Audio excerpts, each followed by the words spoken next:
तर सरकारने काढलेल्या मराठा आरक्षणाच्या जीआरवरून मराठा आंदोलक आणि अभ्यासकांनी सरकारवर पलटवार केलाय। सरकारने काढलेला जीआर नसून केवळ माहिती पुस्तिका असल्याचं मराठा आंदोलक विनोद पाटील म्हणतात। मुख्यमंत्री काय म्हणाले, बारकाईने सगळ्या मराठा समाजाने बघितलं पाहिजे। मुख्यमंत्री म्हणाले, या परिपत्रकानुसार, ज्याला मी कागद म्हणतो, यामध्ये कुठल्याही प्रकारे सरसकट मराठा समाजाचा ओबीसी मध्ये समाविष्ट केलेला नाही। क्रमांक 1।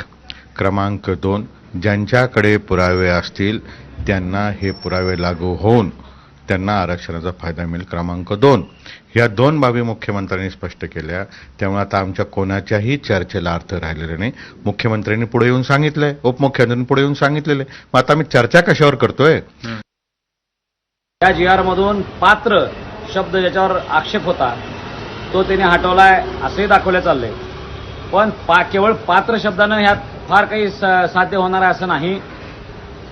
पुढे ज्या काही शासन निर्णयामध्ये ज्या अटी आहेत त्या अटी ह्या कुणबी किंवा ओबीसी ह्या लोकांच्यासाठी ज्या पूर्वीच्या जुन्या कायद्यातल्या आहेत त्याच कायम आहेत। आणि अजून एक लक्षात ठेवा, ज्यांची कुणबी नोंद सापडलेली आहे, ज्या गावात कुणबी नोंद सापडलेली आहे अशाच लोकांना, ज्यांची वंशावळ जुळते अशाच लोकांना कुणबी दाखले देता येणार आहेत, ही स्पष्टता मराठवाड्यातल्या लोकांनी ठेवा।